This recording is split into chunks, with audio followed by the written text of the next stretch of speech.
The jungle was a living, breathing entity, dense, oppressive, and unforgiving. The air was thick with the scent of decay, a nauseating mix of rotting vegetation and sweat-soaked uniforms. Every shadow seemed to harbor a lurking menace, as if the jungle itself was conspiring against them. For the Japanese soldiers stationed in the Pacific during World War II, this was not just a battlefield. It was a descent into madness. The war had dragged on for years, and the relentless pressure began to erode the thin veneer of sanity that once held their minds together. At first, it was just whispers in the darkness, murmuring voices that could be dismissed as the wind rustling through the trees. But as the days turned into weeks, and weeks into agonizing months, those whispers grew louder, more insistent. They spoke of home, of family, of a life that seemed more like a dream with each passing day. The soldiers were haunted by these ghosts of their former selves,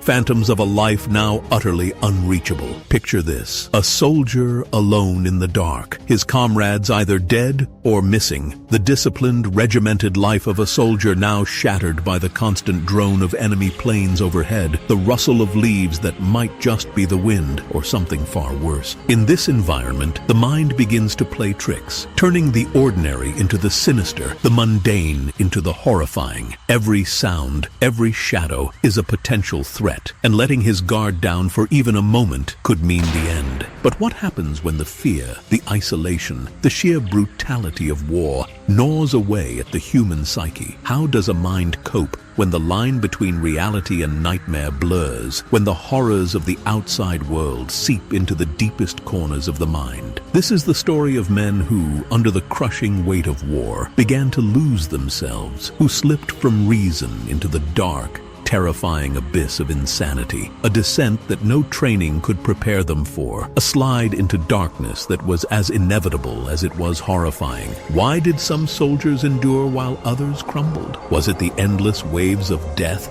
the unforgiving jungle, or something buried deep within that finally pushed them over the edge? As we delve into these harrowing accounts, we'll confront the disturbing truth that war doesn't just claim lives, it claims minds, turning ordinary men into the stuff of nightmares. Prepare yourself as we explore the unimaginable horrors faced by Japanese soldiers in World War II, horrors that didn't just exist in the outside world, but within their own minds. The jungle was just the beginning. What followed was a descent into madness that history has only whispered about.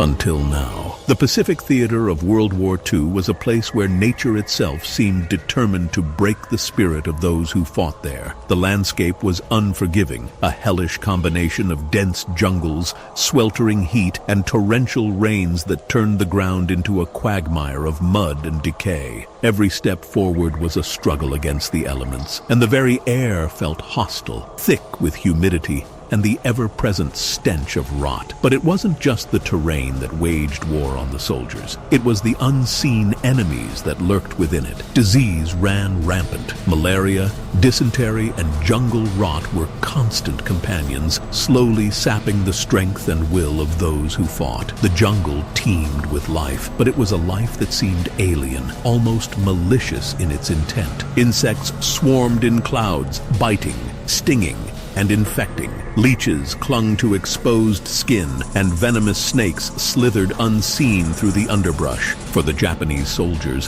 the environment was not just a backdrop to the war. It was a force unto itself, one that conspired with the Allies to drive them to the brink. The sweltering heat was inescapable, a relentless force that sapped energy and clouded minds. Dehydration was a constant threat, and the soldiers found themselves rationing water, their tongues swollen and dry as they marched through the suffocating heat. Nights offered no respite. The darkness was absolute, and with it came a new terror. The jungle seemed to come alive, the rustling of leaves and the calls of unseen animals echoing through the blackness. Sleep when it came, was fitful, interrupted by the constant threat of enemy attacks or the paranoia that something far worse than the enemy was lurking just beyond the flickering light of their campfires. Even the very food they ate turned against them. Supplies were scarce, and the soldiers were forced to eat whatever they could scavenge, often spoiled rations that led to sickness and further weakened their bodies. The constant hunger gnawed at their bellies. In this brutal environment, every day was a battle not just against the enemy, but against nature itself. The soldiers were slowly worn down,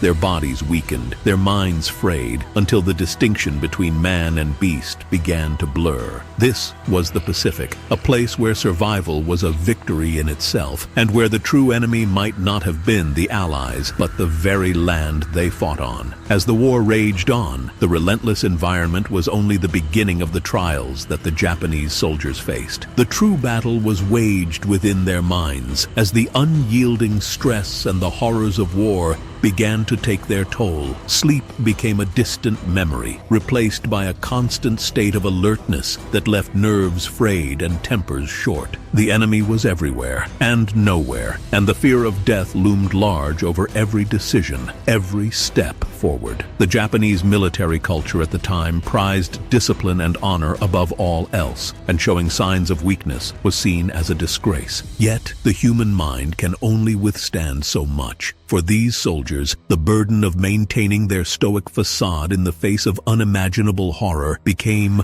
unbearable. The pressure to remain composed, even as their friends fell beside them, often pushed them to the brink. The result was a slow unraveling, as the mind sought to protect itself by retreating from reality. Paranoia began to creep into their thoughts. The jungle, with its impenetrable darkness and eerie sounds, became a place of nightmares. Every rustle in the leaves, every distant cry, was a potential threat. The soldiers found themselves jumping at shadows, their rifles always at the ready, fingers twitching on the trigger. They began to see enemies where there were none, sometimes even turning on their comrades in fits of panic and confusion. The line between friend and foe blurred as the stress of constant vigilance eroded their ability to trust anyone, even those who fought beside them. But it wasn't just the fear of the enemy that haunted them.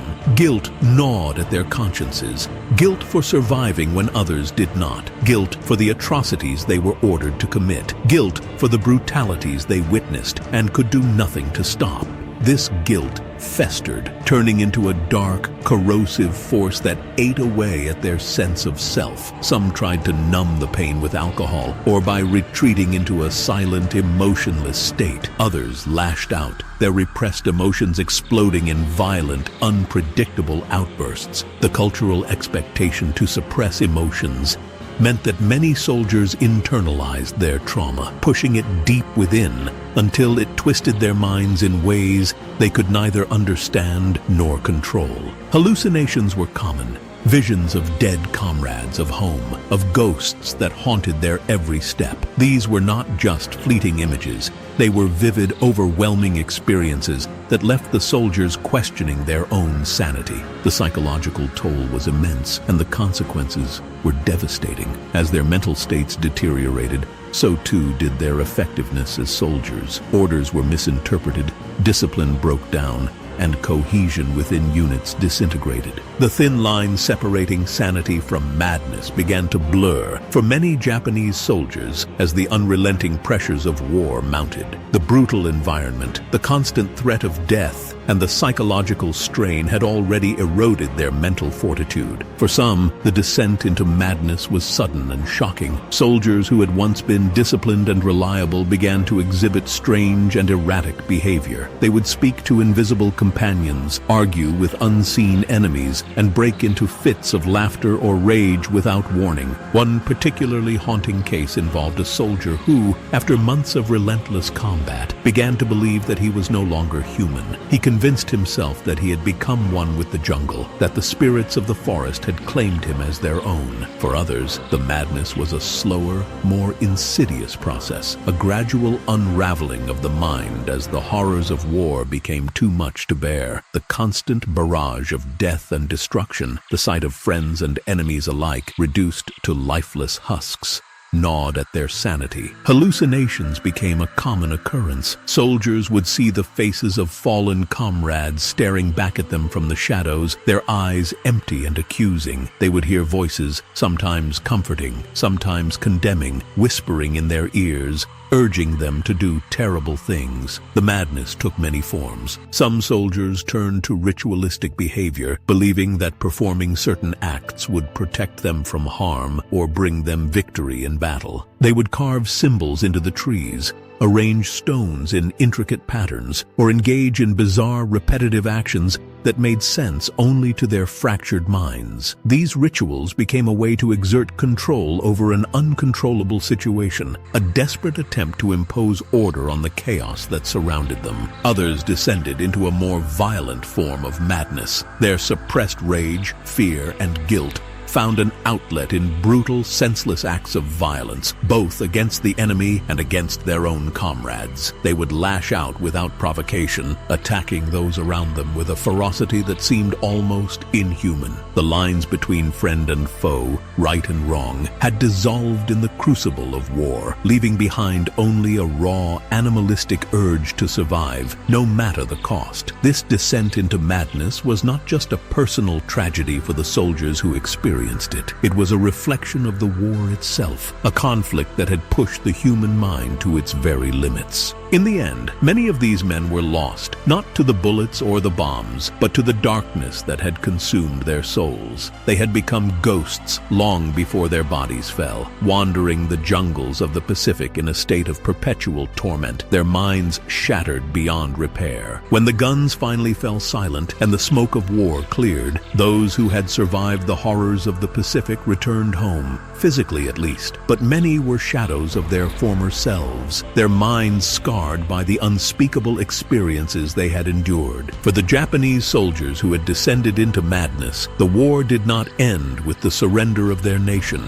The psychological wounds they carried were deep, and for many, they would never fully heal. The cultural stigma surrounding mental illness in post-war Japan meant that these soldiers often suffered in silence. The expectation was that they would reintegrate into society, returning to their roles as husbands, fathers, and workers as if nothing had happened. But the reality was far more complex. The memories of the jungle, the nightmares of the dead, and the guilt of survival continued to haunt them day and night. Some tried to suppress these memories, burying them deep within, but the trauma always found a way to resurface, often in destructive ways. For many, the struggle to adapt to civilian life was overwhelming. The discipline and structure of military life were gone, replaced by the mundane and often confusing demands of everyday existence. The skills that had kept them alive during the war, hypervigilance, aggression, detachment, were now liabilities. They found themselves unable to connect with others, their emotions numbed by years of suppressing their feelings. Relationships with family and friends became strained, as those around them struggled to understand the silent battles they were still fighting. Some soldiers turned to alcohol to dull the pain,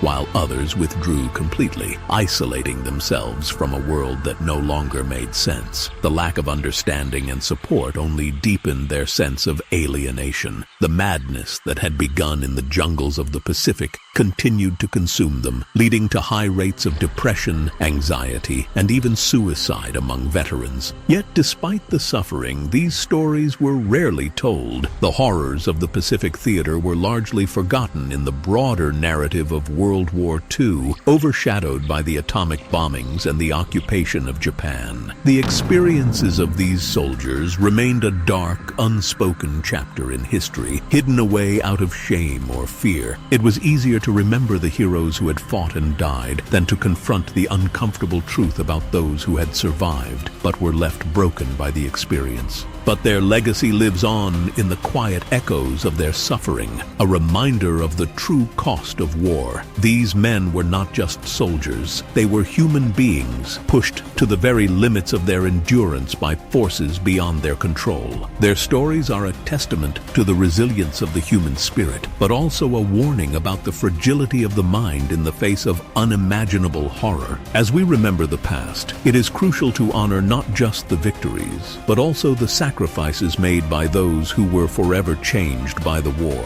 Their struggles should not be forgotten, for they teach us about the profound and lasting impact of war on the human psyche, a lesson that remains as relevant today as it was then.